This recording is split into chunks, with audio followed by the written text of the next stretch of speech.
Welcome everyone. Today I am going to deliver my video talk on physiology of Ras Dhatu. Ras Dhatu is considered as one of the basic and fundamental dhatu among the seven dhatu. Ras Dhatu circulated throughout the body. It presents each and every aspect of our body. Ras Dhatu in our body is present in the form of the liquid having a nutritional portion within it. By circulating throughout the body, it provides the nourishment to each and every aspect of the body. So that is why, and then after it is maintained the adequate tissue perfusion. Due to this, it is considered as a one of the developer and nurturer of the ongoing seven dhatus. So now we discuss detail about each and every aspect of the ras dhatu. So first of all we start of the ras dhatu. How ras dhatu word is derived. So basically ras dhatu is derived from the ras dhatu, which is in the context of the movement or motion. It means that the entity which is continuously or continuously in the circulated form in the motion form, so that may be considered as a ras dhatu. So here the movement also is one of the specific character of the vayu, mutra and so on. But it is here it is mainly a kind mainly in the concerns of the prime uh, the prime essential extract of nutritional extract of the properly digested food which is in the liquid form. So that is considered as a ras dhatu. So now we move on to the nirukt or etymology of the ras dhatu. So ras dhatu is nothing but it is a ultra fine or minute essential nutritional extract of the properly digested food which is in the liquid form, having a characteristic feature of the drav, seed, swadu, snigdha and chal. It means that which is in liquid form, which is in cool in nature, which is in white color mainly or colorless, which is in tasty and which is in unctuousness in nature and which is in movable. So this, whatever the entity which possess the having this all character, that is the liquid in form, having a nutritional portion which is in movable in nature, that is considered as a ras dhatu. So mainly whenever the digestion take place in our body, there are the two entities is formed. One is the sar, one is next is the kit or mal. So whatever the nutritional essential portion which is in liquid form, so that is considered as a ras dhatu. But the remaining portion, which is the remaining liquid portion, which is not having a nutritional portion which is unwanted and waste, that is considered as a maladrav. So it means that whatever the nutritional portion in our body having a whatever the liquid portion in our body having a nutritional entity, that is either it is plasma, interstitial fluid or lymph, that may be considered under the category of the ras dhatu. And whatever the liquid portion which is not having a essential portion which is having a unwanted and waste in nature, so that draw may be considered under the category of mal draw. That is, for example, whatever the mutra and swed is there, that is come under the category of the mal draw. So it is about the etymology of the or nirukti of the ras. We move on to the formation of the ras dhatu. How ras dhatus form in our body.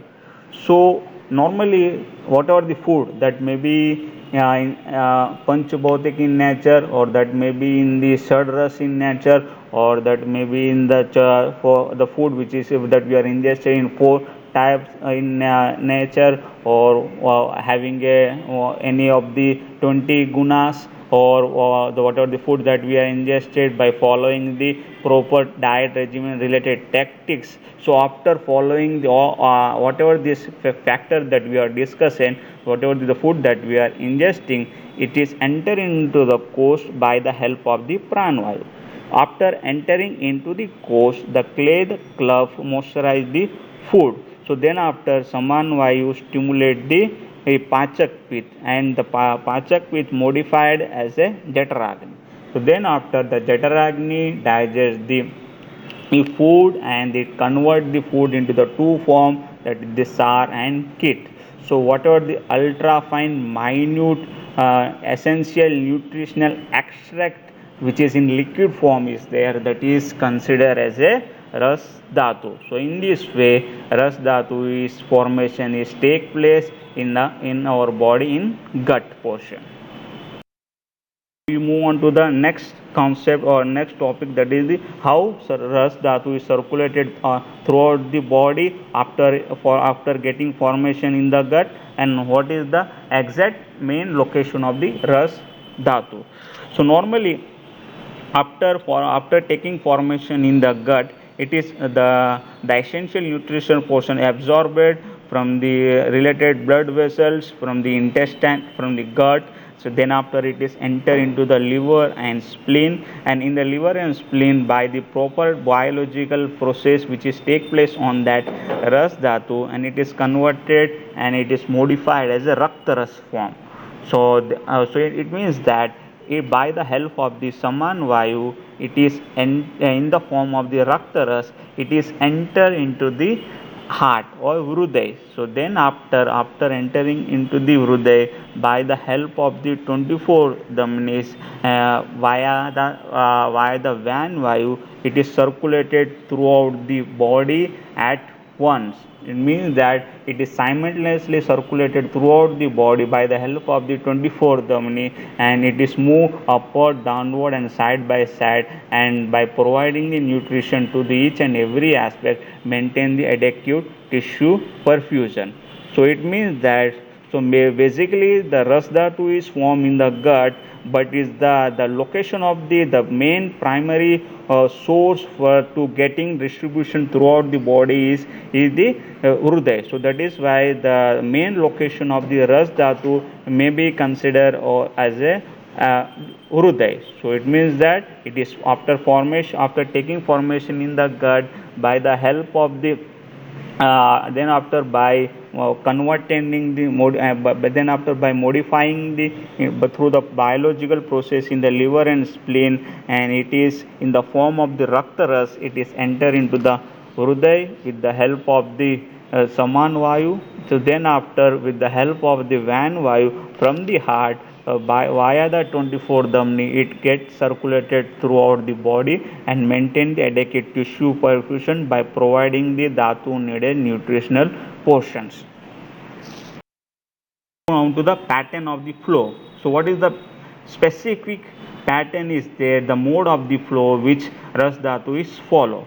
So normally the Sushrut has explained that the specific pattern in related to how the ras dhatu flow is take place. He has given the example about the flow, the pattern of the flow with the example of the Shabd, Archi and Jal. So normally the Archi, the Agni, the fire which is moved downward, and the the archi fire which is move upward direction, and what is the jal, the liquid or water is there that move downward, and the sound or shabd which is move side by side or lateral side or tiryak or oblique side. So it means that so by moving the upward, downward and lateral side, so thus ras dhatu maintain the adequate tissue perfusion and by providing the nutrition to all dhatu simultaneously and at once without any interruption. So normally so it is about the way of the pattern of the flow of the ras dhatu in according to Sushrut, but Gaidas and Dalan has explained in a different way in the context of the digestive stamina of the human body. So normally the shabd, archi and jal. So the shabd, the mean velocity of the shabd is very higher, and the mean velocity of the jal is very low, and the mean velocity of the agni or fire is in between the Shabd and Jal. So Gaida says correlated the movement movement of this shabd in the context of the Tikshnagni, and the movement of the fire movement in the context of the Madhyamagni, and the movement of the Jal in the context of the Mandagni. It means that in the Tikshnagni person, the Ras Dhatu take 8 days for the formation of the for the conversion of the Ras to the Shukra Dhatu, and in the Madhyamagni, the Ras Dhatu take for 15 days for the conversion of the Ras into the Shukra Dhatu, and in the Mandagni, Ras Dhatu takes 13 days to the formation of the Ras to the Ras to the Shukra Dhatu. So it is the way of the pattern of the flow. So if the in the Tikshnagni, the flow of the mean velocity of the Ras Dhatu is very fast. So in the Mandagni, the mean velocity of the Ras Dhatu is very low. So that is why. So in the Tikshnagni version, Ras Dhatu takes this small little time to formation of the Shukra Dhatu from the Ras Dhatu, and in the Mandagni, Ras Dhatu take the larger time to formation of the Shukra Dhatu from the Ras. So it is about the pattern of the flow in the context of the Sushrut and their commenters, that is the Gaidas and Sushrut. So now we move on of the Ras Dhatu. So in Chakrapani has mainly explained the Ras Dhatu as a two types, that is the Sthayi and Poshak. Sthayi and Poshak. Poshak means that which is give the nourishment. So it provides the nourishment to the ongoing dhatu. So that is called as a Poshak. Normally the essence of the food is formed in the gut, coming into the heart, and to be distributed throughout the body. So that is called as a Poshak Ras, or that is also called as a Ann Ras. And so normally after entering into the heart, it will get distributed throughout the body with the help of the 24 dhamnis. So this 24 dhamnis is take origin from the heart. So after taking origin from the heart, these dhamnis are distributed throughout the body and enter into the each and every aspect of the body, and it extended even into the minute structure or deep structure of the body. So the terminal of the dhamnis are also extended into the root of the air follicle, so where it is excrete the unwanted substance in the form of the sweat or sweat. And so whatever and from the terminal at the terminal end, there is a porous structures are there in these arteries or in these dhamnis. From that porous structure, the Ras Dhatus oozes out. So whatever the oozing of the Ras Dhatus take place from the terminal branches porous structure, so that is considered as the Sthayi Ras Dhatu. Since the portion of the Ras Dhatu will provide the nourishment to the ongoing dhatus, that is considered Dhatu Ras. So here both the Ras in the context of the flow, in the concept of the form, in the concept of the function, they are similar to each other. So they are not differentiated. So that is why they are considered as a one and only one. So that is, it is about the type of the Ras Dhatu, that is the Sthayi and Poshak. So on to the function of the Ras Dhatu. So normally the Ashtanga Hridaya, in the Ashtanga Hridaya, Vagbhat has explained the basic function of the all dhatu. The Prinanan Jivanam Lepo Sneho Dharan Purane Garbhotpada Cha Dhatuna Shesh Karm Kramat Smrutam. So here Prinan is in the context of the Ras Dhatu. So what is the Prinan? So Prinan means the trupti, which gives the satisfaction and gratification of the body. So it is Prinan is the ultimate function of the Ras Dhatu. The secondary and tertiary function of the Ras Dhatu is the Tushti. Tushti means that saturation and satisfaction, which give the saturation, satisfaction feeling in our body. Rakta Pushtadikam, it means that is responsible for growth and development of the ongoing dhatu, that is Rakta, Ras, Mas, Med, Asti, Majja and Shukra. So after entering into the channels, it provides the pleasantness in the sensory organ, and it is responsible for the gratification in the mind. So it is about the basic function of the Rasda. So Sushrut as elaborated in the proper form according to the age, in the context of the Ras Dhatu. So he has normally it is subdivided the function of the Ras Dhatu according to age. So in the childhood, the Ras Dhatu function is the Vardhan. It means that it is responsible for the growth and development. In the middle age, Ras Dhatu is responsible for Dharan. It means that it stabilizes all the Dhatus, and it is keep them intact within that body. And in the old age or in the Vruddhavastha, Ras Dhatu function is Yapan. It means that generally in the old age, at the level of the quantity and quality, all dhatus are getting deteriorated. So it restricts the further deterioration of the dhatus and maintain the dhatus in the normal way in the context of the quantitative and qualitative form. So that is the yapan function of the ras dhatu. It is about the general function of the ras dhatu. The Vruddhi and Kshay. So what is the causative factors for the Ras Dhatu, Vruddhi and Kshay, and what are the sign symptoms which are developed whenever the Ras Dhatu, Vruddhi and Ras Dhatu, Kshay is take place. So the general causative factor for the Ras Dhatu, Vruddhi and Kshay, which follow the following principle, that is the Sarvada Sarva Bhavanam Samanya Vruddhi Karanam Hasetu Visheshacha Pravruddhi Rubayastu Cha. It means that so what are the diet regimen that we are following, which if it is in the similar nature of the ras dhatu, it means that whatever the diet regimen which are following excessively, which are similar to the ras dhatu, so that is the main causating for the increase of that ras dhatu or vruddhi of that ras dhatu.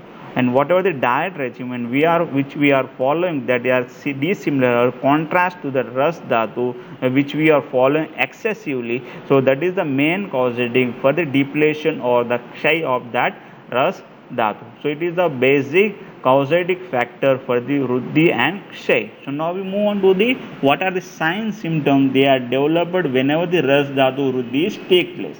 Raso ati vruddho hridayotkaledang prasekam cha apadeti. Hridayotkled means the hallas or chardi. So it means nausea, or either it is maybe considered as a vomiting sensation. Prasek means the salivation or lalastrav. So it is the basic sign and symptom which is developed whenever ras vruddhi is take place in the context of the sushrut. So and Vagbhat said the ras vruddho agni sadanam, the sluggishness of the digestion. Prasek, that prasek means that is the lalastra or salivation, alasya, laziness, gaurav, heaviness, svetya. So white is discoloration of the body, setya, abnormal coolness of the body, slatangana, that is the looseness of the body, swas, gas, ati nidrata, difficulty in breathing, coughing and excessive sleep. So it is about the general sign symptoms of the ras vruddhi.